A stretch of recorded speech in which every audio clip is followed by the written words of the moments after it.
Welcome back to My Block Jags. I am Denero Scurry. And again, we are back with another Loser Monday. 7 games straight. Jacksonville Jaguars lost to the Houston Texans 25-27. Came down to the wire, and it was actually an exciting game. I'm not even going to lie. This is probably, since week 2, this is the last exciting game we had. Or this is the first exciting game we had since week 2. The Jaguars, we came out looking good. We got the ball first. Second play of the game, 73 yards, Luton to DJ Chark. This is Luton's first game starting. None of us got to see him as a pro. And the second play of the game, launches it downfield. DJ Chark, wide open, coverage bust on Houston, on the money. Everything looked good. I'm screaming, jumping up and down. I'm pretty sure everyone in their living room watching the game was excited because the second play of the game, we never seen this guy play in the pros. Most of us never seen him play, period, outside of his YouTube highlights at Oregon State. So that was very exciting. Aired out, hit DJ Chark on the money. Really exciting. Luton at the end of the day ended up throwing 26 of 38. 304 yards, 1 touchdown, 1 interception. And he was, to me, honestly, how the offense looked. Does the offense look better with Luton than Minshew? I don't think the offense looks better per se, but I felt like the offense flowed better because I think the play calling was a little bit different with Luton because he was actually throwing the ball downfield and he got the ball out his hand a lot faster. Now, that's one thing I did notice. Minshew tends to hold the ball too long, tends to move around in the pocket, which when he holds the ball too long, that means, of course, the blocking has to block longer. And that means the pocket begins to break down, and that means Minshew has to move and run and stuff like that. Any offensive line will tell you they would rather block for a quarterback who sits in the pocket than a quarterback who moves around too much because you don't know where they're at. And they'd rather block for a quarterback who gets the ball out their hand faster because that way they don't have to hold the block as long. You hold the ball as long. The quarterback holds the ball too long, and the offensive line can't hold the block as long. There's going to be a breakdown on either ends. Either the quarterback's going to break down because he just can't throw the ball, or the offensive line's going to break down. He's going to get pressure on the quarterback, and he's going to get a sack. But I feel like the play calling was a little bit better. I feel like the offense flowed a little bit better because how the shots we were taking downfield. He is a rookie, and he did make a lot of rookie mistakes. Honestly, if we were playing a better defense, they would have had a lot more interceptions. I counted 3 dropped interceptions, and he just has to. Of course, he has to do better. It was one play. The one interception he threw, I want to say, the O'Shaughnessy, was a nice play call, and he just threw it too far. O'Shaughnessy was wide open, threw it too far, and that was an interception. But outside of that, I feel like we look a little bit better. I know some people I was reading, it was like we didn't look no different, but in my personal opinion, I think we looked just a tad bit better with Luton at quarterback. DJ Chark, who was a recipient of a lot of his passes. He had 7 catches for 146 yards. So I'm sure he's loving it. He's loving Luton. He was able to connect with him big downfield. And that was good. That they got that connection going.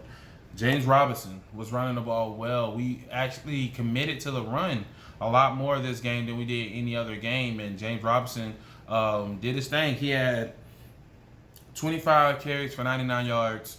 He looked good. I thought they said he had over 100 yards rushing, but apparently he got stopped right at 99. The defense still looks bad. The secondary still looks bad. We can't stop the pass. Todd Walsh, he mailed it in. I think him and Marone just mailed in there. They just mailed this year in. It's like whatever happens after this year, that's what happens. They're selling their homes. They're collecting their checks. They don't. To me, in my personal opinion, I don't think they really care. And apparently, he got into it with some people outside the stadium, outside of the game. I don't know. Somebody called him trash or some shit. So, he got into it with some people because everybody in the city believes the same thing about Todd Walsh. He needs to be going defense trash. He looks horrible. His coaching. We end up getting 2 sacks this game. End up getting 2 sacks. Trey Herndon did a corner blitz, hit Watson, and Schobert and Josh Allen, they both shared a sack. Now this game, I was for certain sure that we were going to get sacks because Watson likes to hold the ball a lot. He likes to hold the ball long, but he likes to run around. So you always can get pressure on Watson. The only thing is you have to get him to the ground. This guy is like Houdini getting out of sacks, getting out of tackles. We had probably, this is any other quarterback, any pocket passer, we would have had at least 8 sacks. But he's so elusive. He's so able to get at. He's real good at getting out of tackles, getting out of sacks, and still making a good play. Either it's a positive run or still make the play downfield, and that's what Watson did. He had 19. He was 19 of 32, 281 yards, 1 touchdown. He had 10 rushes for 50 yards, and that helped them to their win. Every game, there's one person on their offense that always gets off. If you look at every game, there's always one person that gets off, one person that gets off, one person that gets off. Will Fuller had his best game this season. They were talking about trading him. I think they threw him the ball like 1 time in the first half, something like that. But he ended up having 5 catches for 100 yards. And then Brandon Cooks, right after we had the big 73-yard bomb with DJ Chark, Brandon Cooks came 3 plays later. He caught a pass for like 50-something yards for a touchdown. He ended up finishing the game 3 catches for 83 yards. So, I mean, Jacksonville, it's like we get a positive with the big play with the Chark, then there's a negative coming right back behind it with Brandon Cooks. We'll play well in the first half, and then the second half we won't play good. Or we play good in the first half, third quarter we don't look too good. Then the fourth quarter comes, we drive it downfield. We did the 2-minute offense. Luton was connecting, boom, boom, every pass 10 yards plus. Boom, boom, first down, hitting, connecting, and it looked good. We was moving. I was on the edge of my seat, even though I'm kind of in the boat of Tank. I'm kind of in the tanking boat, but I was on the edge of my seat because this game was exciting. It was a competitive game, and he was just dunking the ball downfield, 10 yards apiece, just getting them up, 10 yards apiece, and we end up scoring. He had this nice run, this stiff arm with the spin move. Come on now. Stiff arm with the spin move. I ain't gonna lie, that shit had me up, jumping up and down, going crazy. The stiff arm with the spin, and we were however many people was in the stadium. I know they were all on their feet yelling. I'm pretty sure the stadium was loud. I'm in my house yelling. I'm crunk. I'm turned. I'm all that. And then when it came down to 2-point conversion, same thing last year when Minshew got his first start. Came down to a 2-point conversion. Last year the 2-point conversion was a horrible play call. For whatever reason, every time we get a 2-point conversion, the play calls, in my opinion, have been bad. This play call that he called, I'm not sure necessarily it was bad, but it was a bad pass. He threw it behind the receiver. I think he was throwing it to Robinson, and the ball it got nowhere near Robinson. He threw it so far behind the defender and blocked it, and that was the game. Should Jacksonville continue to go with Jake Luton, or should we go with Minshew? That's a good question. You asking me, I would go with Luton. What we got to lose? We literally have nothing to lose. We lost 7 games straight. We're 1-7. We're, I think, number 2 in the draft right now in the draft order. We don't have nothing to lose, so why not just play Luton?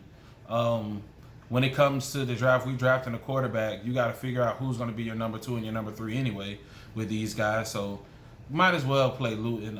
If Luton stinks it up, then we can go back to Minshew. I don't see Mike Glennon ever getting any PT unless one of these guys get hurt during the game. That's the only way I can see Mike Glennon coming in. But outside of that, I would let Luton keep going. We seen what we got in Minshew. We seen what his limitations are. And we don't know what we got in Luton, and he has the ceiling. Now we're trying to find his ceiling. We see the ceiling where Minshew. Now we're trying to find the ceiling in Luton. Can he be the guy? Can he play? Can he be what we were looking at looking forward to with Minshew that Minshew just didn't become. Could he be that guy? Could he be that for us? Could he be the 6th-round pick to where we can actually be competitive and actually lead us to some wins? So me personally, I think we should go with Luton. Outside of that, one of the plays that Houston scored off of was a delay of game, and this is one thing that all Jaguar fans know. We always get messed over by the NFL and the refs. Always. It was at least 3 seconds delay the game, and no one threw a flag, no whistle, no nothing. They threw a touchdown. I forgot who the touchdown was to. Threw a touchdown. They scored on that play, and I think that was their last touchdown. And it's crazy how every year after year, game after game, we can look at the refs just not giving us no calls. Pass interference calls, holdings, roughing the passers. Come on, now we got to delay a game on there, man. It's crazy how we just don't get calls. And to be honest, that's our fault. We suck. We're not losing, we're not winning games, we're not being competitive. We're the floor mat of the NFL. We're the dumpster fire team in the NFL. We're up there now with the Cleveland Browns and the Detroit Lions of how bad we've been for so long. So I don't see us getting these calls. I don't see the NFL looking out for us and making sure that our games will be competitive and there wouldn't be nothing to complain about as far as on their end. Because we don't play good. We don't show up. We're just a team that exists. So that's that. But if that didn't happen, I think we would the game would have been a lot. We probably would have ended up winning the game. To be honest, we probably would have ended up winning the game. But that's that. One last thing, breaking news. You seen on that drop kick, onside kick or whatever, Lambo when he was running hurt his hip or something. He's back on IR. He's done for the year. So now we got to go either get the kickoff specialist, the guy who never kicked the field goal ever. We got to go get another kicker, and that's going to be another headache, another some more bullshit that we got to go through with this team in 2020. But that's that. Let me guys in the comments. Let me know what you guys think. Should we go with Minshew? Should we go with Luton? Were you impressed with Luton? Were you not impressed with Luton? Did you think it was a good rookie start? Let me know what you guys think about Luton in the comments. And that's that for this video.